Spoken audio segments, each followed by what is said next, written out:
recorded. All right. Hi, everybody. It's Christine Wilson here at the mortgage firm. And we are going to go ahead and get started with the art of the buy down. You know, it started out as the 2-1 buy down, and now this buy down has evolved into a 3-2-1 buy down and a 1-year buy down. So we're going to start with hopefully we can get all the information that we need on all of it as we evolve through all the things that that are coming to our rescue in this market for sure.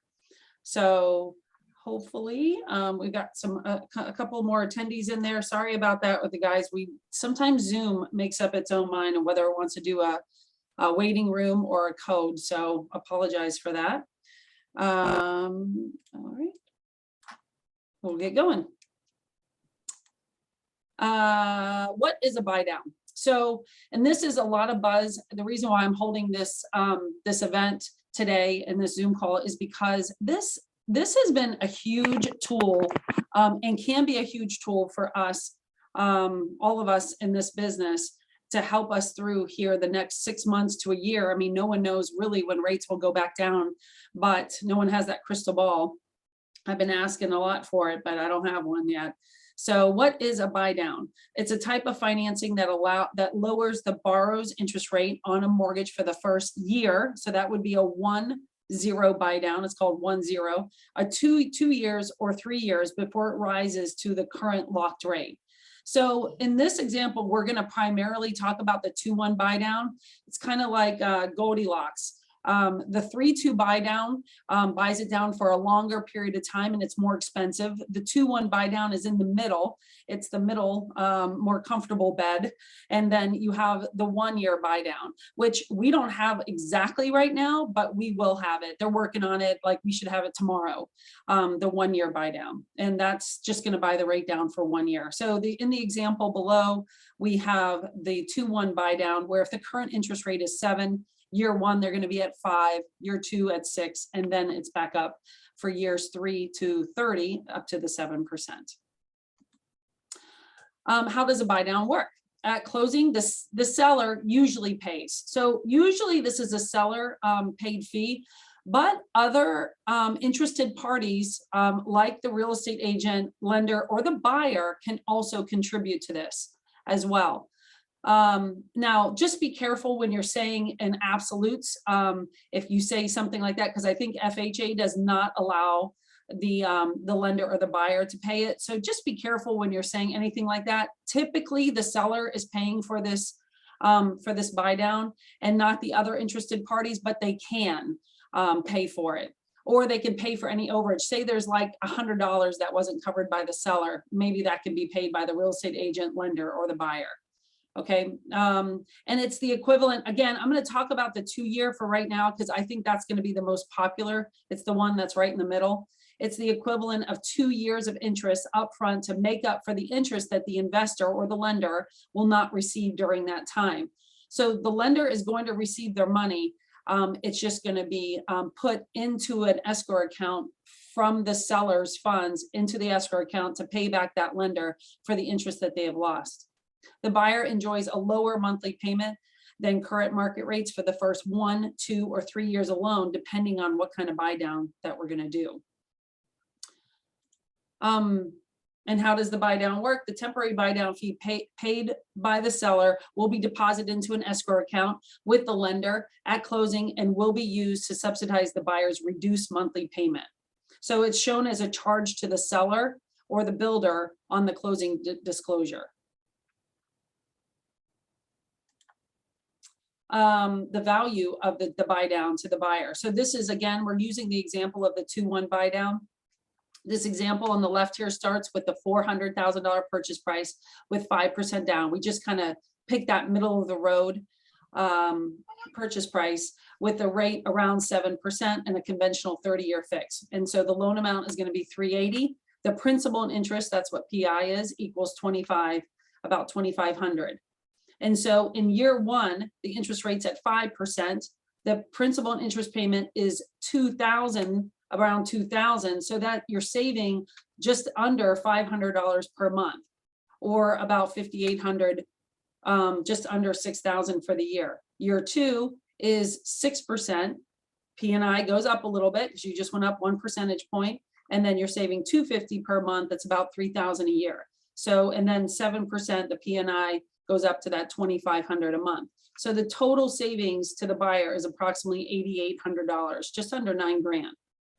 So and then without the 2-1 buy down in place, the buyer would have to find a home approximately 73,000 lower in price to take advantage of the same monthly principal and interest payment available for the first year with the 2-1 buy down. If historical patterns pertain to mortgage rates continue to cycle, a buyer can assume that the rates will drop in the future. We all know rates are going up. Just so you guys know, I want to take a little moment here to explain why. And the government obviously was pulling down those interest rates during our pandemic to keep the economy running. So those were fake low rates. And so in January, the government, it's called quantitative easing, the government took their hands off. And so when the government took their hands off, we went to a natural market. And so now as inflation rises up, what are interest rates doing? Because interest rates are the cost. Everybody is seeing higher costs across the board, construction, food, going out to eat. So interest rates are doing the same exact thing as everything else is doing in the market. They are rising with the market. So as soon as inflation, that's why it's super important to get inflation to come back down. Once we see inflation come down, then our interest rates will come back down. Does that make sense, everybody? Just to kind of let you know why we're here, so that we can anticipate that these rates will be coming down in the next year, 2 years, or 3 years. And that's why these buy downs are going to be that tool to get us through. So here's the value of the 2-1 to the realtor as pertains to the realtor in the realtor's perspective. Without the 2-1 buy down in place, a buyer would have to find a home approximately 73,000. We just mentioned that, lower in the price to take advantage of the same monthly principal and interest payment for the first year with the 2-1 buy down. The standard real estate commission is 3% on 4,000. That equals about 12 grand. But if you lowered that price down by 73,000, then the commission is lower. So, and not to mention that we want to maintain our values during this law. We know that this is just a period of time that rates are higher. And I think, and I'll talk about this on another slide, what is so important about this is maintaining values during this short period of time, and our values don't crash. And of course, it's happening right as we go into our slower season, right? As we go into, December usually isn't a really slow season. Everybody wants to close before the end of the year, but definitely January and February, we haven't seen a normal February in a couple of years. And so now we're going into our slower season, our cyclical cycle of where real estate's a little bit slower. And so this is just hitting us, at a kind of a weird time. So here's how this is kind of an example of the cost of the buy down, and just put it in perspective. So again, we're using the 400,000 with the 5% down. So it does matter how much the cost of this is going to matter, where the interest rates are, and where the current rates are, and where the loan amounts at. So this isn't like the same cost for every single borrower. It's going to change based on that particular buyer's loan parameters. So, but this is an example of the cost of what the buy down. So year 1, 58, we already talked about that. Year 2, so I like whole numbers. So just think in whole numbers, 6,000, 3,000, the cost is about 9,000. So it kind of helps to kind of see things in a better light, because whenever you have exact numbers like this, your brain kind of goes a little bit, it doesn't remember as well, I should say. So the seller pays 88, just under 9 grand again. So I'm a big fan of the rounded numbers. And so this is about 2.2% of the purchase price. So if the seller is willing, if you can talk to your seller and the seller is willing to give about 2.2, and it just depends. I would say it's going to be somewhere between 2.2 to up to 2.5% of the purchase price. So if you want the seller as a buyer's agent, if you want the seller to pay for all of it, you can just ask for 2.5%. And like 99%, 99.9% sure it's going to cover all the costs of the buy down. But if you need to get a little bit more clear on the numbers, you can always call the lender and make sure that we have the exact figure for you based on that borrower's purchase price and loan parameters. But it's about, so the 2-1 buy down, let me just repeat.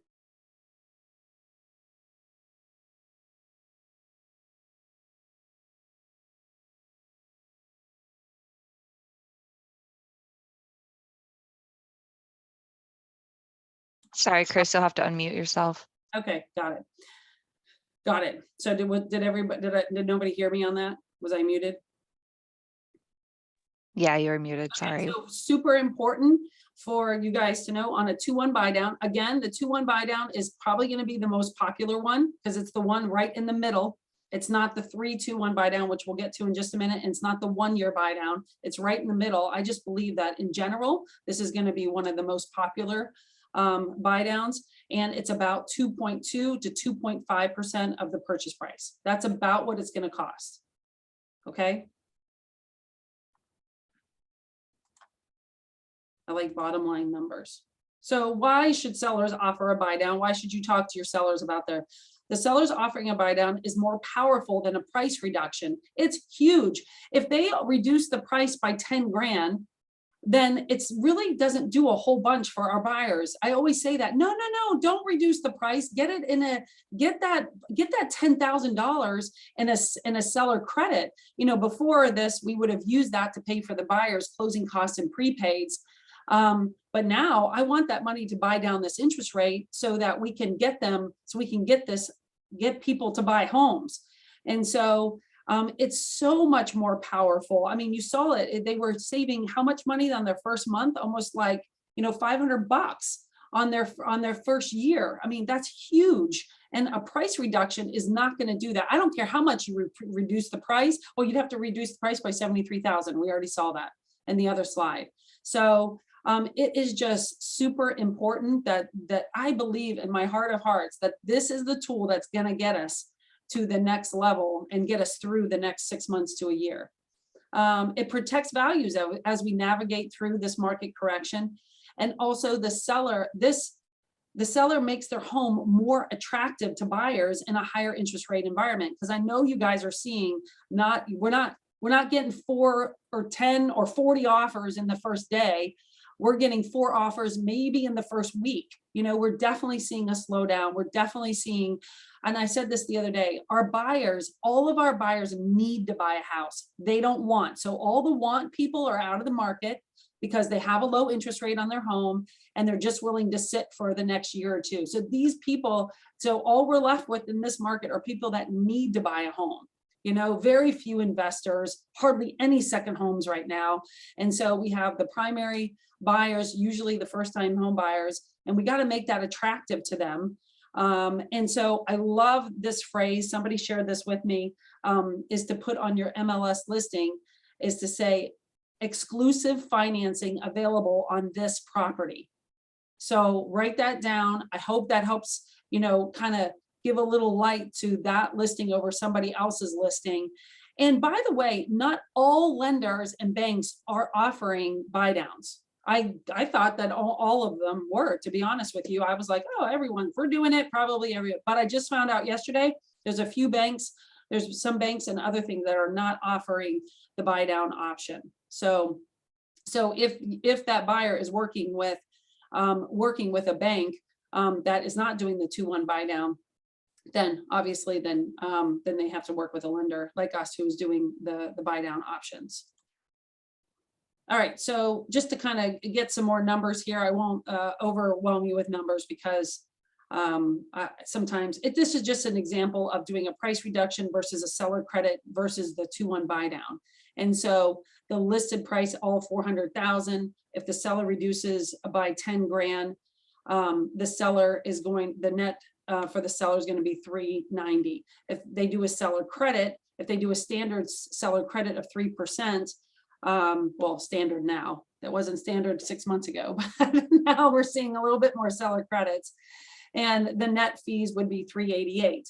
So if they do a 2-1 buy down, They do the listed price is 400, approximately about 2.2%.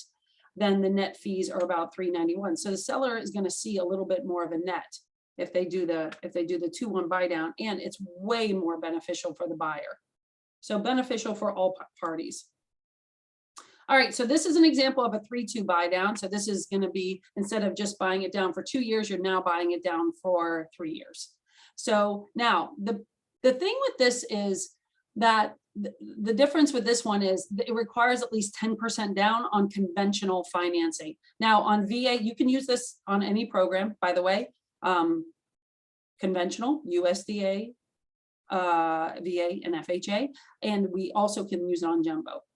Not all jumbo loans, but we have an investor that will take it. Again, not all investors and lenders are doing this, so it can be very picky on who, where. So we do have an investor that will do it on the jumbo side as well.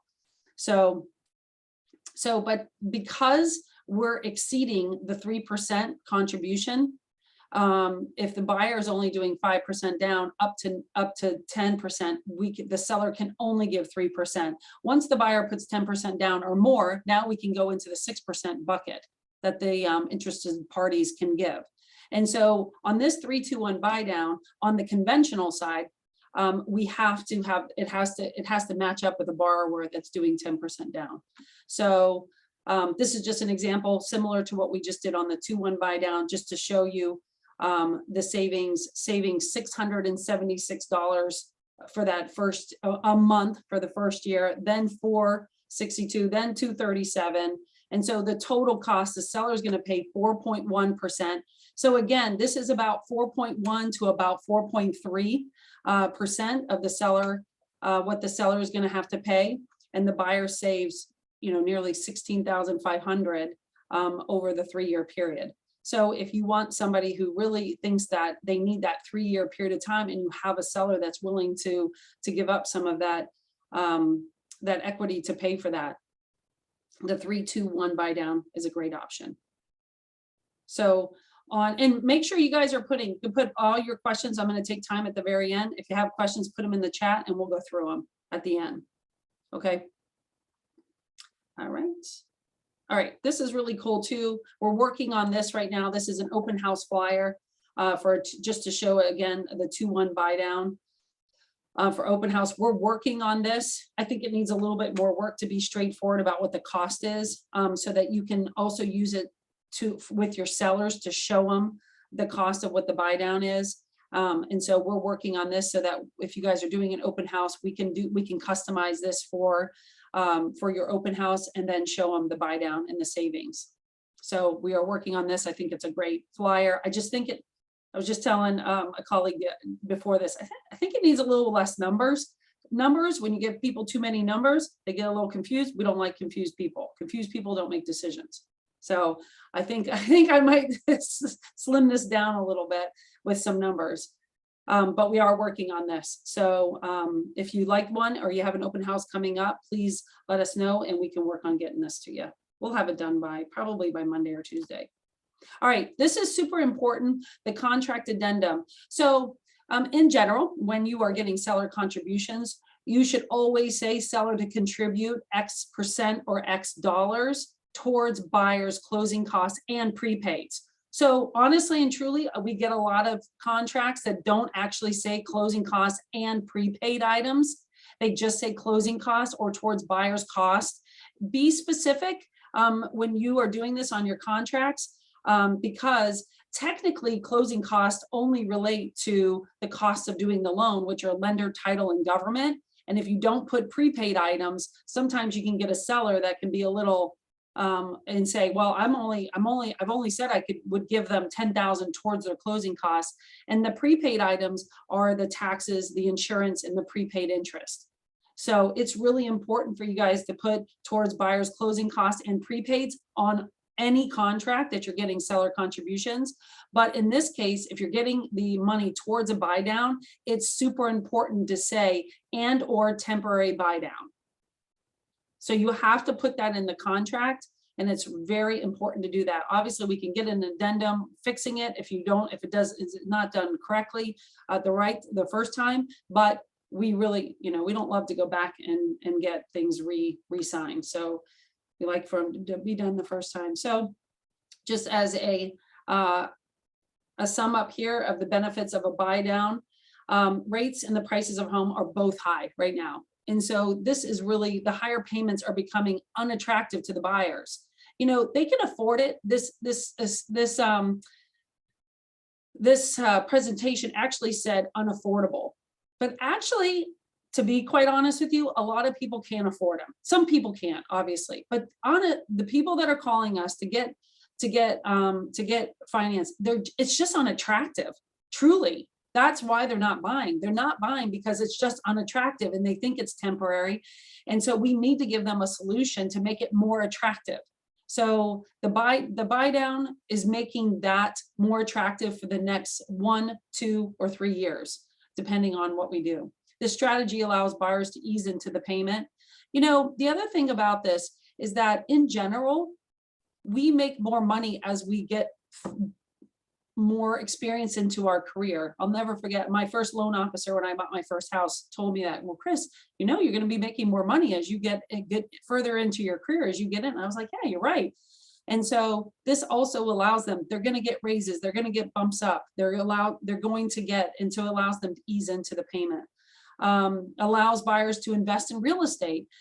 Guys, real estate is a massive asset that everybody should have. We all believe in it. That's why we're in this call. We all believe that real estate is a great investment. And so it allows them to start investing. The sooner you start investing, the better. Even I bought my house in 2005 in July of 2005 and owned it for 10 years, sold it for exactly. I still was better off buying my home than renting. I still was. I did the numbers.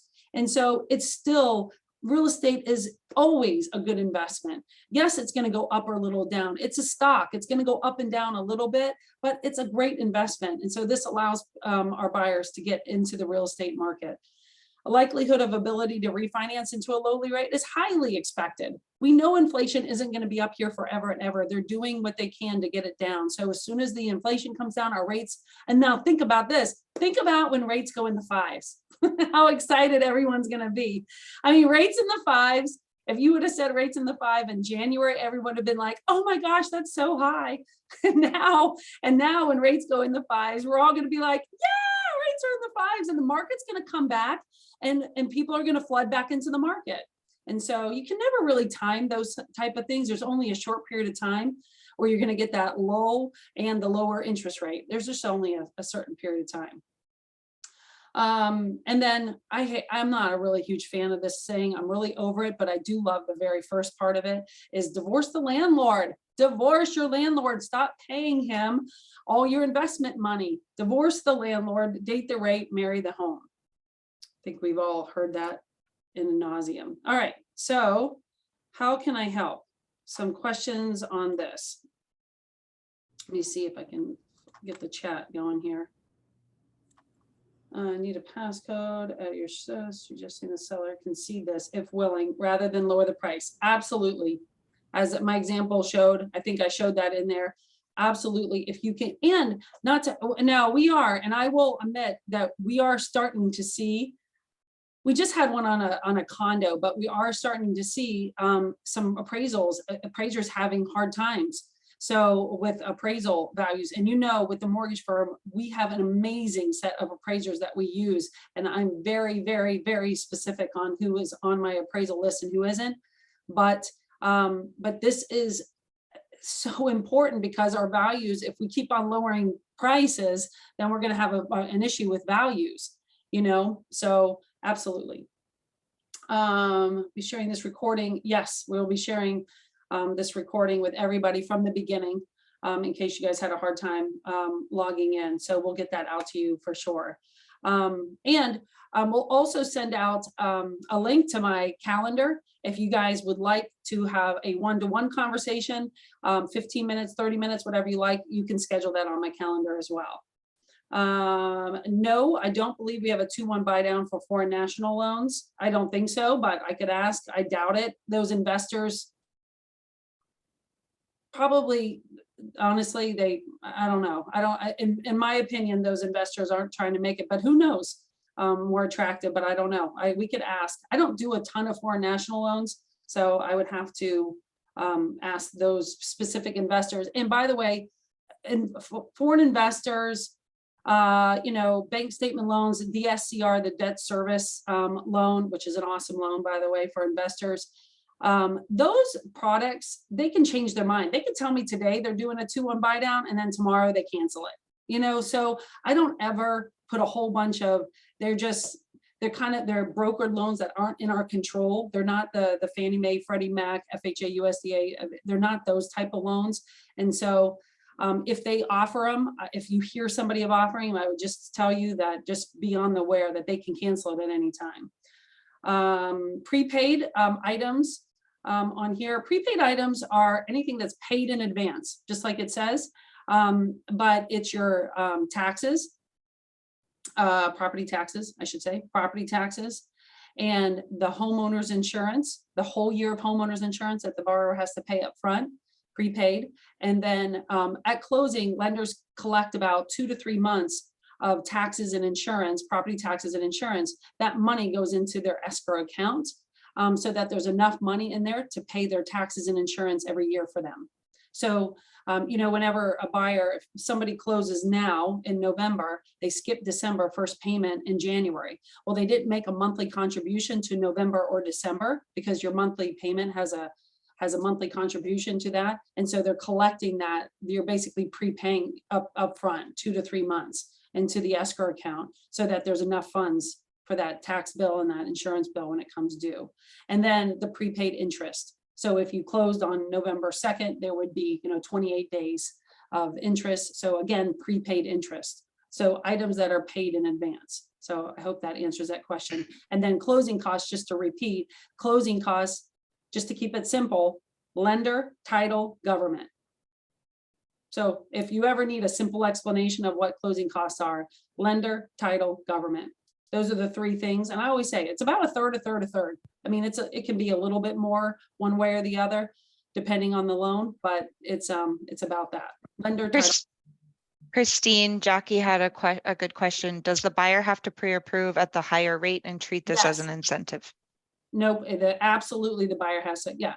They always think that the lender is always going to go worst case scenario. They're not, lenders are not positive Pollys, they are negative Nancys, and they will go 1000% to the worst case scenario. You know, that's just how lenders, when I say lenders, I mean investors, Fannie Mae, Freddie Mac, anybody that's lending the actual money is going to go in that direction. So absolutely, we want them to be able to, you don't want to put a buyer in a position where they cannot afford that 7%. And if rates don't come down, because we don't have a crystal ball, we don't want to put our buyers in that position because now we're going to be back to 2008, right? Will the rate be locked in after the end of the 2-1? What would the rate be? So the rate's locked in. The rate's actually locked in at 7%. Let's just say the current rate 7%. The rate is actually locked in at 7%.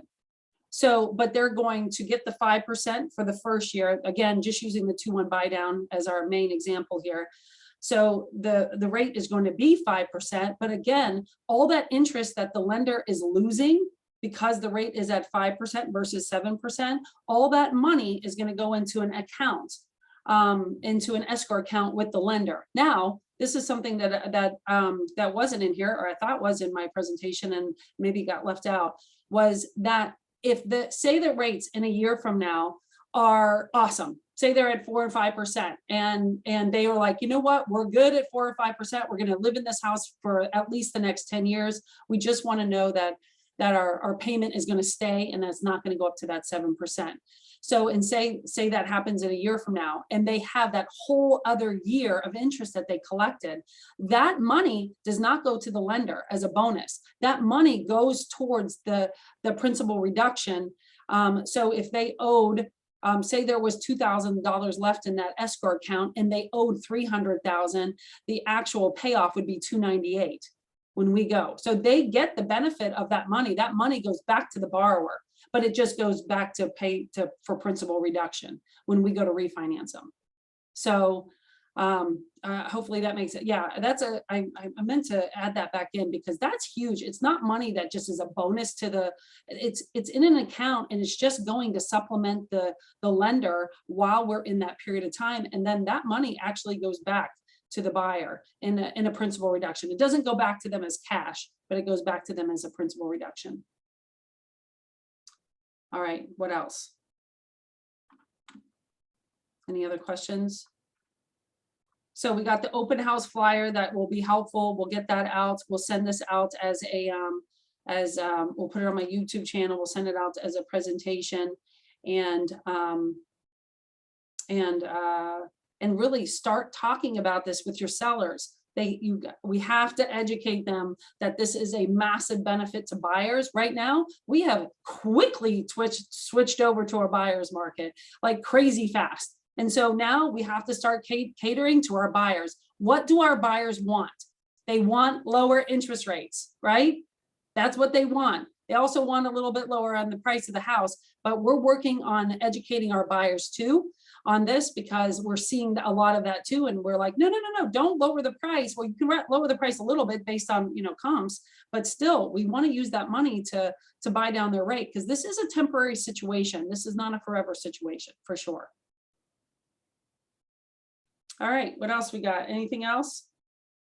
Well, thank you guys to everybody who came. And just as a reminder, we are licensed in a lot of southeastern states, Georgia, North Carolina, Virginia, Tennessee, and Florida. So just in case you have somebody who is packing up and leaving Florida and going somewhere else, we would love those referrals as well. All right, thank you so much, guys. Thanks for coming.